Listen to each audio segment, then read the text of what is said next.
नमस्कार मैत्रिणींनो, माझ्या चॅनलमध्ये तुमचे खूप खूप स्वागत आहे। तर मैत्रिणींनो, आज मी तुम्हाला एक पोळ्या मऊ आणि लुसलुसीत होण्याची ट्रिक सांगणार आहे। व्हिडिओ शेवटपर्यंत नक्की पहा आणि व्हिडिओ आवडल्यास चॅनलला नक्की सबस्क्राईब करून जा। चला तर मग आपण चालू करूया का। इथे मी काय केले आहे, एका पातेल्यामध्ये 1 तांब्या पाणी गरम करायला घेतले आहे। आपण ते पाणी कोमट करूनच घ्यायचे आहे। गरम पाण्यामध्ये आपण जर पीठ मळलं ना तर पोळ्या खूप मऊ आणि लुसलुशीत होता। तर ते पीठ कसे मळायचे आहे हे मी तुम्हाला या व्हिडिओमध्ये सांगणार आहे। तर व्हिडिओ शेवटपर्यंत नक्की पहा आणि व्हिडिओ आवडल्यास चॅनलला सबस्क्राईब करून नक्की जा। तर इथे मी मीठ टाकून घेतले आहे। मिठाने पोळी खूप चवदार आणि छान लागते।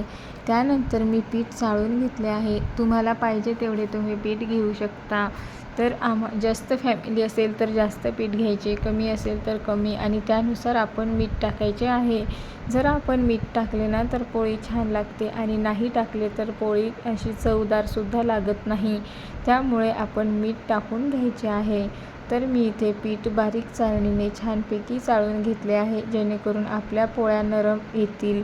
तर मी पीठ चाळून आणि काय करायचे आहे, चाळणीनेच चाळून घ्यायचे आहे पीठ, जेणेकरून त्याच्यामध्ये जो कचरा वगैरे असतो तो अडकला जातो आणि पिठामध्ये तो जात नाही। त्यानंतर आपण लावायला थोडेसे पीठ काढून घ्यायचे आहे एका पोळपाटावर किंवा प्लेट वाटीमध्ये वगैरे किंवा डब्यामध्ये। तर मी इथे कोमट पाण्याने उंडा मळायला सुरुवात केली आहे। पाहू शकता तुम्ही, पहिले काय करायचे, थोडे थोडे मळायचे, थोडे थोडे पाणी टाकून पीठ मळून घ्यायचे आहे आणि त्यानंतर पहिले निब्बरच मळायचे आहे। पहिले एकदम स्टार्टिंगलाच पीठ पातळ करायचे नाही, जेणेकरून आपल्याला नंतर मग परत पीठ घ्यायचे काम पडणार नाही। असेच हळूहळू पीठ मळायचे आहे आणि त्यानंतर पीठ मळायचे छानपैकी असे मळून घ्यायचे आहे। ताटाला थोडेही घाण खरकटे लागू द्यायचे नाही, ताट पण स्वच्छ पुसून पीठ मळून घ्यायचे आहे। इथे तुम्ही पाहू शकता की मी थोडे थोडे पाणी टाकून थोडे थोडे पीठ मळून घेत आहे। पीठ थोडेसे निब्बरच मळून घ्यायचे आहे। तर मी इथे गरम पाण्याने पीठ मळून घेत आहे आणि त्यामध्ये तुम्ही तेलसुद्धा थोडेसे टाकायचे आहे, जेणेकरून आपले पीठ नरम आणि मऊ होईल। आता मी इथे पूर्ण ताट पुसून घेणार आहे। तुम्ही पाहू शकता की माझे पीठ कसे मी मळत आहे ते। अशा प्रकारे तुम्ही पीठ मळा, तुमच्या पोळ्या पण मस्त लुसलुशीत आणि मऊ होतील। आणि हाताला जे आपले चिपकते ते, तर हाताला पीठ लावून ते सुद्धा आपण काढून घ्यायचे आहे पीठ, जेणेकरून आपल्या हाताचे सुद्धा वाया जाणार नाही। इथे तुम्ही पाहू शकता मी हाताला पीठ लावून थोडेसे हाताचे पण पीठ काढून घेतलेले आहे। त्यानंतर मी परत थोडे थोडे असे पाणी टाकून ताटाचे पूर्ण पीठ मी पुसून घेतलेले आहे आणि ताट पूर्ण स्वच्छ केले आहे। ताटाला थोडेही मी पीठ ठेवलेले नाही। तुम्ही बघू शकता असे स्वच्छ आपण ताट पुसून आणि स्वच्छ, जेणेकरून आपल्याला घासताना ताट ते जड जाणार नाही, असे आपण पीठ मळून घ्यायचे आहे। तर काय करायचे आहे, त्यानंतर आपण पीठ मळून झाल्यानंतर थोडेसे तेल लावायचे आहे। पीठ मळून झाल्यानंतर आपल्या उंडा जो मळतो ना त्याला। तर मैत्रिणींनो, तुम्ही हा व्हिडिओ कुठून पाहताय आणि कुठल्या गावातून पाहताय हे मला कमेंट सेक्शनमध्ये नक्की सांगा, जेणेकरून मलाही समजेल माझा व्हिडिओ कुठपर्यंत पोहोचत आहे आणि किती जण बघतायत, मला पण समजेल। तर मी इथे तेल लावून पीठ चांगले मळून घेतलेले आहे। परत आता काय करायचे आहे, आपण त्याला 10-15 मिनटं एका प्लेटनी झाकून ठेवायचे आहे, जेणेकरून आपल्या उंडा नरम होईल आणि पोळ्या पण मऊ यायला सुरुवात होईल।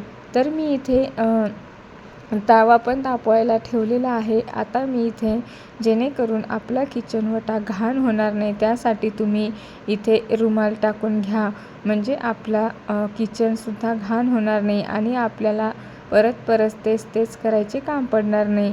तर आता आपण इथे पोळ्या करून घेऊया. 10-15 मिनटं झाले आहे. हुंडा पण छान नरम झालेला आहे.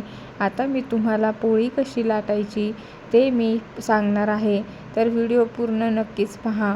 तर मी इथे पहिले काय केले आहे, गोल एक पोळीसारखे करून घेतलेले आहे आणि त्याला तेल लावले आणि त्यानंतर त्याच्यावर पीठ टाकून घेतलेले आहे. परत त्याला दुमडून घेतले, परत तेल लावलेले आहे आणि परत पीठ टाकलेले आहे आणि परत त्याला दुमडून घेतलेले आहे. असा त्रिकोण तयार केलेला आहे. या पोळ्यांना आपण त्रिकोणी पोळ्या असं म्हणतो. तर ह्याचे 4 पदरीसुद्धा आहे आणि 3 पदरी. तर मी तुम्हाला 3 पदरी पोळ्या सांगत आहे. 3 पदरी पोळी पाहू शकता तुम्ही, अशी फटाफट पोळी लाटून घ्यायची आहे. तर ही 3 पदरी पोळी तुम्हाला पण करायची असेल तर नक्की अशी ट्राय करून पहा. मी पोळी पटापट लाटून घेतली आणि त्यानंतर तावा तापल्यानंतर आपण ती पोळी ताव्यावर टाकून घेऊया. पोळी अशी पातळ करायची आहे जेणेकरून खायला पण चविष्ट आणि छान लागते आणि मुलं पण खूप आवडीने खातात. तर मी ताव्यावर पोळी टाकून घेतली आहे आणि आता ती छानपैकी अशी भाजू द्यायची. तर पाहू शकता तुम्ही त्याला कसे बबल्स आलेले आहे. म्हणजे पोळी एका साईडला छान अशी भाजलेली आहे. त्यानंतर मी पोळी परतून घेतली आणि त्याला तेल लावून घेतलेले आहे.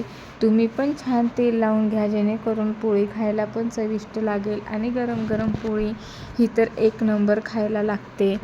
बघू शकता तुम्ही पोळी किती छान अशी फुगत आहे. दोन्ही साईडला मी छानपैकी तेल लावून छान अशी घेतलेली आहे. चला तर मैत्रिणींनो, तुम्हाला माझा व्हिडिओ आवडला का पोळ्याचा, तर नक्की सांगा कमेंट सेक्शनमध्ये. चॅनलवर नवीन असाल तर चॅनलला सबस्क्राईब करा, लाईक करा, शेअर करा, कमेंट्स करा आणि त्यानंतर काय करायचे, आपण जेव्हा दुरडीमध्ये टाकतो ना तेव्हा पोळीला असे हाताने हे करून घ्यायचे आहे जेणेकरून ती पोळी अशी नरम राहील. चला तर मैत्रिणींनो, मग नेक्स्ट व्हिडिओमध्ये भेटूया. धन्यवाद मैत्रिणींनो. चला.